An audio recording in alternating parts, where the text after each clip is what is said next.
So let me start off with this wonderful and exciting announcement in the throne speech.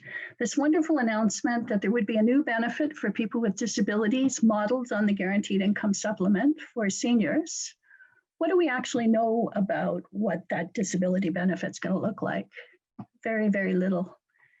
We don't know. We don't know whether it's intended to replace provincial supports or supplement them. We don't know how this benefit is going to interface with all of the existing federal and provincial and other programs out there. Things like the CPP, QPP. Le régime de pension du Canada, le régime de retraite du Québec. Like disabilities, for people with disabilities, like the medical expense deduction. But the question I think we're all facing is this proposed disabilities benefit a step towards a basic income for people with disabilities? And if it is this going to work to the advantage of everyone with disabilities in Canada? So the question I think we're facing as we go forward is how do we ensure that people with disabilities have access to all the supports they require in addition to a basic income? Before I begin, I think I'd like to spend a little bit of time talking about what we mean by basic income, because the words come to mean so many different things to so many different people. Everybody who talks about basic income agrees that basic income is intended to set a floor. It's a promise that no matter what happens in your life, no matter what happens to the economy or to society, everyone will have access with enough money to live a modest but dignified life. Everybody agrees that it's paid in the form of money, not directly in services. But at the same time, a basic income is not a replacement for all the services that are necessary, the public services that are necessary to live life in a high-income country like Canada. Basic income complements public services. We still need education. We still need public health care. We still need additional supports for people with disabilities. Basic income should be available to low-income workers, as well as people who need income replacement. And perhaps most importantly, basic income is unconditional. It's dependable, it's reliable. It won't be withdrawn by the government because you're late with the mountain of paperwork that you're required to complete every month. It won't be withdrawn because you forget to report that you have a new roommate, or that you've broken one of the other hundreds of regulations that govern existing income support programs. But there are two different kinds of basic income. In most parts of the world, basic income is imagined as a regular, predictable, and unconditional payment that everyone would receive, all adults, whether you're working or not working, whether your income is low or high. And that's a very expensive proposition. But the idea is that the government would receive back some of the cost of delivering that basic income through the tax system. It would be a taxable benefit. That's never gained a lot of traction, that version of basic income in Canada. In the Canadian basic income discussion, we usually think about basic income as being income tested. It could be modeled on the Guaranteed Income Supplement or the Canada Child Benefit. I think we've learned during the pandemic that there are some very simple ways of delivering these kinds of benefits. It could be easily delivered through online accounts, much like the CERB was delivered. People with no other income would receive the full benefit, but people with other incomes would receive a partial benefit. So it would be reduced for people who are working, but the benefit would be reduced by less than the amount people earn. So it wouldn't disappear entirely. Canada's at the forefront, really, in knowing how this form of basic income would work. We've had two major experiments in this country to determine what the impact of basic income would be on communities that were offered a basic income. The first time we tried to experiment with basic income, we introduced an experiment called Mincome in the mid-1970s, and that experiment took place in the province of Manitoba.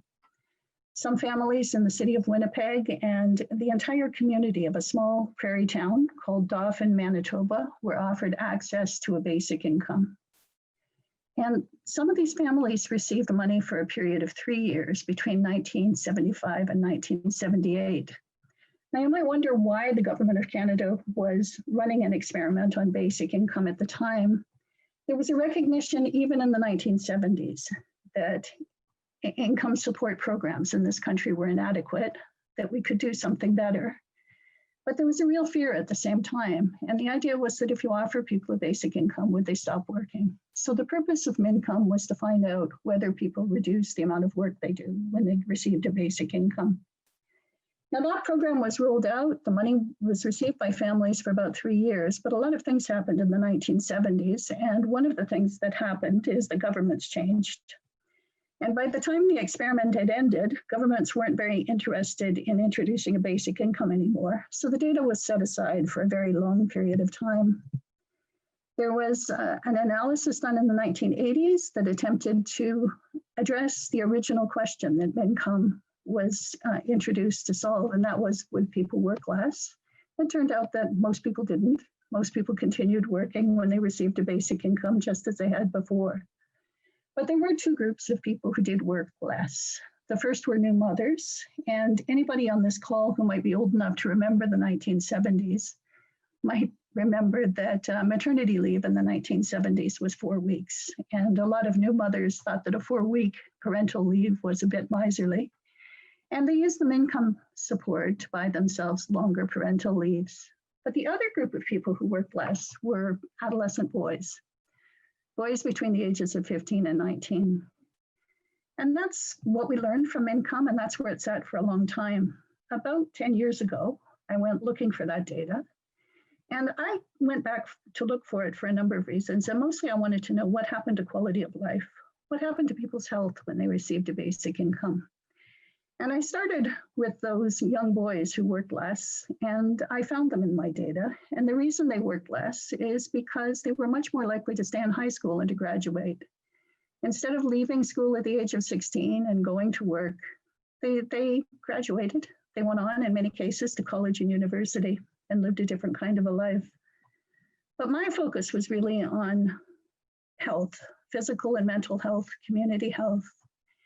And one of the big findings was that hospitalization rates declined among people who received a basic income. In fact, hospitalization fell by 8.5%. And that's a pretty dramatic finding. When I looked more closely, I found that a lot of the reason hospitalization rates declined was because of better mental health in the community. We had a second experiment almost 40 years later. Some of you might remember the Ontario Basic Income Guarantee experiment that was introduced by the Kathleen Wynne government shortly before the most recent election and canceled shortly after the most recent election. It was canceled almost before it began, but some researchers were able to go back and to survey and to interview the people who participated in the experiment. And they told us the same thing that we've heard from other basic income experiments that have taken place in different countries all over the world. They reported better physical and mental health. They reported an ability to invest in education. Many went to community college. They spent the money on better housing, better diets, children's activities. Every time we've introduced a basic income in an experiment, we've discovered the same things. People continue to work, physical and mental health improves, communities function better. It seems to work extremely well. Now, from the perspective of the basic income community, we've always maintained the notion that basic income should be available to all residents of Canada. And so we see the disability community as being part of a larger basic income initiative, but we also recognize that people with disabilities have additional needs and additional expenses. So what we would propose, I think, is that we'd have a basic income available to all residents in Canada, but a basic income plus for people with disabilities. And that has, I think, certain advantages. One of them is that it addresses the issue that many people have qualifying for disability support, and I'll talk about that a bit more in a minute. It eliminates the stress that many people with invisible disabilities in the workplace face with disclosing or not disclosing the nature of their disability. But the additional costs associated with disability also have to be met, and they can be met through the healthcare system or through existing or modified programs. And the end result of all of this should be more support for people with disabilities. I don't think anybody questions that better income supports are essential for people with disabilities. People with disabilities are among the lowest income category in Canada. Existing provincial income supports are programs of last resort, which introduces a lot of additional difficulties. People in Manitoba, there's a long-running court case that's now going to the Supreme Court about whether or not an individual should be forced to take their Canada pension at age 60 in order to move them onto the federal rolls and reduce provincial responsibility. Many people have been denied access to provincial disability support because of a spouse's income or a partner's income.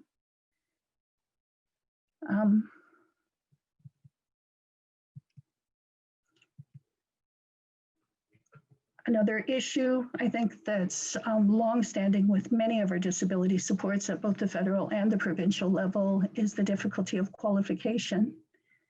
People with invisible disabilities in particular, people with mental health disabilities often have difficulty qualifying under provincial regulations. In many cases, it depends more on the skill of the practitioner completing the forms than it does on the nature of the disability, which of course leads to inequities. Two people with very similar disabilities might find themselves with very different levels of support. And one of the things we hear constantly is the difficulty and the necessity of having to re-qualify for continued support. But one of the real difficulties, I think, for the basic income community, and when you start talking about what the nature of a disability benefit should look like, is how you ought to deal with the additional costs that are associated with disabilities. And those costs vary dramatically between individuals. I think they fall into two basic categories. There are specific costs that are associated with disability, such as medication or assistive devices. Those can be and should be covered through a universal healthcare system, but there are other kinds of costs that are much more difficult to identify and to qualify and that differ dramatically between individuals. And these are the costs that are associated with trying to live your life in a way that makes it possible for you to live the best life possible. The need to live in an accessible apartment, for example, or the need to live in an urban center so that you have access to the supports that are required. Those pose additional costs. And when we think about basic income, it's usually, these kinds of costs are usually dealt with by adding an additional benefit for people with disabilities on top of the basic income amount. But I think that that's something that needs to be thought about much more clearly going forward.